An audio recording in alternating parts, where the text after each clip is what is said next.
இன்றைக்கி இந்த வீடியோவில் ரொம்பவே பர்ஃபெக்டாக ஒரு சைட் ப்ளீட் எப்படி ஈஸி ஸ்டெப்பில் எடுக்கலாங்கிற ஹேக் தான் ரொம்ப இம்பார்ட்டண்ட்டாக பார்க்க போகிறோம். அதுக்கூட சேஃப்டி பின்ஸ் எப்படி ஹைட் பண்ணி பின் பண்ணலாம் அப்படின்னு சொல்லி பார்க்கலாம். நீங்கள் ஒரு பிரைடுக்கு சாரி ட்ராப் பண்ணுறப்போ கண்டிப்பாக இந்த ஸ்டெப்பில் உங்களுக்கு ரொம்பவே யூஸ்ஃபுல்லாக இருக்கும்.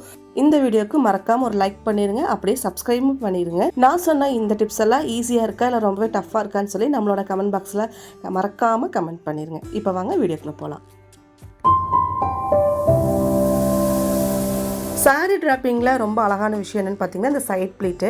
பட் மேக்ஸிமம் பார்த்திங்கன்னா இந்த சைட் ப்ளீட் மட்டும் சில பேர்த்துக்கு கரெக்டாக வராத மாதிரி இருக்கும். ஸோ நிறையா வீடியோஸ் பார்த்துட்டு ஒவ்வொரு விதமாக ட்ரை பண்ணி பார்த்துருப்போம். கண்டிப்பாக எல்லாமே ஃப்ளாப்பாக இருக்கிற மாதிரி தான் இருக்கும். பட் இன்றைக்கி இந்த வீடியோ பார்த்தீங்கன்னா நான் சொல்ல டிப்ஸ் மட்டும் ஜஸ்ட் ஒரு ஃபாலோ பண்ணி பாருங்களேன். ரொம்பவே ஈஸியாக இருக்கும், ரொம்ப சிம்பிள் ஸ்டெப் தான். இப்போ நீங்கள் சாரி நீங்கள் இந்த ஃபஸ்ட் லேயர் நம்ம எப்போவுமே ஸ்டொமக்லேருந்து ஒரு 3 to 4 inch வரைக்கும் கீழே உங்களோட தை சைடு பின் பண்ணிக்கோங்க. ஸோ எல்லாருமே அதே மாதிரி பின் பண்ணுறது தான். பட் என்ன விஷயம் அப்படின்னா நல்லா டைட்டாக இருக்கிற மாதிரி பார்த்துக்கோங்க. ஓகேங்களா? ஸோ இப்போ என்ன பண்ணணும் அப்படின்னா, இப்போ நம்மளே ப்ரீவியஸ் வீடியோஸில் என்ன சொல்லியிருப்போம்னா, நம்ம சைட் ப்ளீட் நம்ம எடுத்துகிட்டு அதுக்கப்புறம் சென்டர் ப்ளீட் டக்கின் பண்ணுவோம். பட் நம்ம இதில் மெத்தட் வேறையாக சொல்கிறதுனால ஸோ ஃபஸ்ட்டு நீங்கள் சென்டர் ப்ளீட் உள்ளே டக்கின் பண்ணிடுங்க. இந்த சைட் ப்ளீட்டில் இருக்கிற இந்த சாரியோட போர்ஷன் எதுவுமே பண்ணாதீங்க, அது அப்படியே இருக்கட்டும். ஓகேங்களா? ஸோ ஃபஸ்ட்டு உள்ளே டக்கின் பண்ணுங்கள். ஸோ கசகசன்னு இல்லாமல் நல்லா நீட்டாக இருக்கிற மாதிரி பார்த்துக்கோங்க.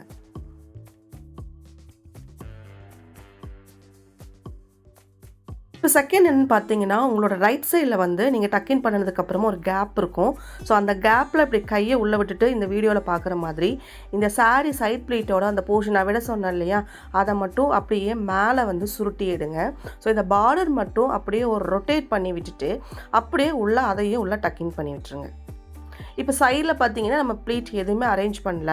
ஃபஸ்ட்டு இந்த ஸ்டெப் பண்ணிட்டீங்க அப்படின்னா உங்களுக்கு சாரீ பேக் சைடு சைட்லலாம் நல்லா ஸ்டிஃபாக இருக்கிற மாதிரி இருக்கும். ஓகேங்களா? நல்லா ஃபிட்டாக இருக்கும் உங்களுக்கு ஹிப் சைடெல்லாம். ஸோ அதுக்கப்புறம் நம்ம ப்ளீட் எடுக்க போகிறோம். இப்போ இந்த இடத்துல சைடில் பார்த்தீங்க அப்படின்னா இந்த சைடில் ப்ளீட்ஸ் மட்டும் அரேஞ்ச் ஆகி அதே வரும். இப்போ அதை மட்டும் நீங்கள் என்ன பண்ணணும், உங்களுக்கு எவ்வளோ ப்ளீட்டு நீங்கள் எடுக்கிறீங்களோ, அதாவது ஃபஸ்ட்டு ஒரு 3 ப்ளீட் 4 ப்ளீட்லாம் ஹரிசாண்டல் லைனில் இருக்கிற மாதிரி எடுத்துக்கோங்க. அதுக்கப்புறம் எடுக்கிற லைன் பார்த்தீங்கன்னா வெர்டிக்கல் லைனில் இருக்கிற மாதிரி நல்லா ஒரு ட்ரையாங்கிள் ஷேப்பில் இருக்கிற மாதிரி பார்த்துக்கோங்க. ஸோ கரெக்டாக நீங்கள் எடுத்ததுக்கப்புறமா இப்போ நான் ஒரு பின் பண்ணுவேன் பாருங்களேன், அதே மாதிரி உள் சைடில் ஒரு பின் பண்ணிக்கோங்க. நல்லா இந்த ஸ்கர்ட்டோட சேர்த்து இருக்கிற மாதிரி நல்லா டைட்டாக பின் பண்ணிக்கோங்க. அதுக்கப்புறம் சைட் ப்ளீட்லாம் கரெக்ட் பண்ணுங்கள். அதாவது எவ்வளோ ப்ளீட் நீங்கள் எடுத்து பின் பண்ணியிருக்கீங்களோ அந்த ப்ளீட்டெல்லாம் கரெக்ட் பண்ணிட்டீங்க அப்படின்னா உங்களுக்கு பார்க்குறதுக்கு ரொம்பவே அழகாக இருக்கும். ஸோ ப்ளீட்டும் கலையாது. கண்டிப்பாக இந்த ஹேக்கை நீங்கள் ட்ரை பண்ணி பாருங்கள், ரொம்பவே ஈஸியாக இருக்கும். அட் த சேம் டைம் ரொம்பவே சூப்பராக வரும். ஓகே, இப்போ எப்படி சேஃப்டி பின் ஹைட் பண்ணலான்னு சொல்லி பார்க்கலாமா? பல்லு ப்ளீட் எப்போவுமே ப்ளவுஸோட ஷோல்டர் பாயிண்டில் வச்சு அப்படியே வச்சு பின் பண்ணுவோம்.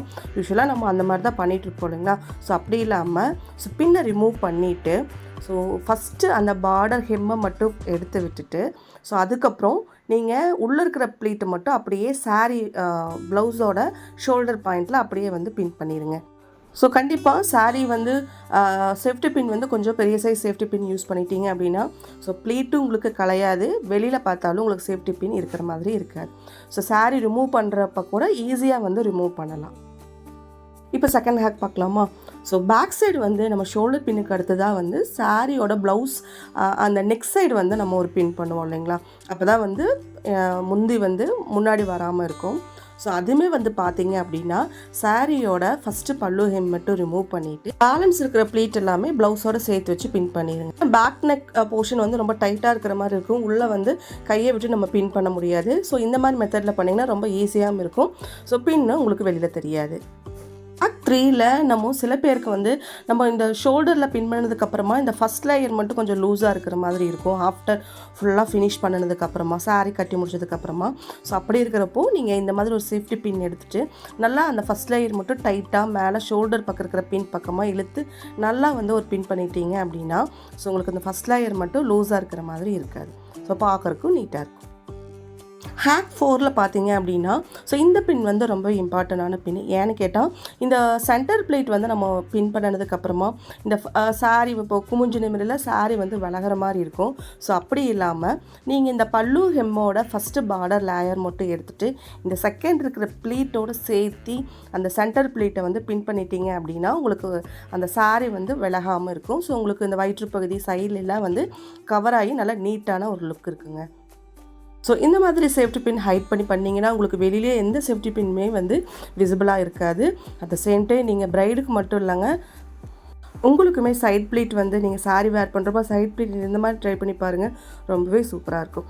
இந்த சாரீ ட்ராப்பிங்கை நீங்கள் இன்னுமே ப்ரொஃபஷனலாக கற்றுக்கணும், சாரீ ப்ரீ ப்ளீட்டிங் கற்றுக்கணும்னு சொல்லி நினச்சிங்கன்னா Riya draping studio online class அவைலபிளாக இருக்குது. ஸோ எனக்கு குழந்தைங்க இருக்குது, என்னால் வந்து குரூப் செஷன் அட்டன் பண்ண முடியாது அப்படின்னு சொன்னீங்கன்னா கண்டிப்பாக உங்களுக்காகவே இண்டிவிஜுவல் கிளாஸும் இருக்குங்க. ஸோ சிலபஸ் என்னென்னு பார்த்தீங்கன்னா marketing ideas, business scopes, hands on practice, fluffy pleat setting, normal pleat and hanger folding, box folding, customised polybag எப்படி எடுக்கிறது.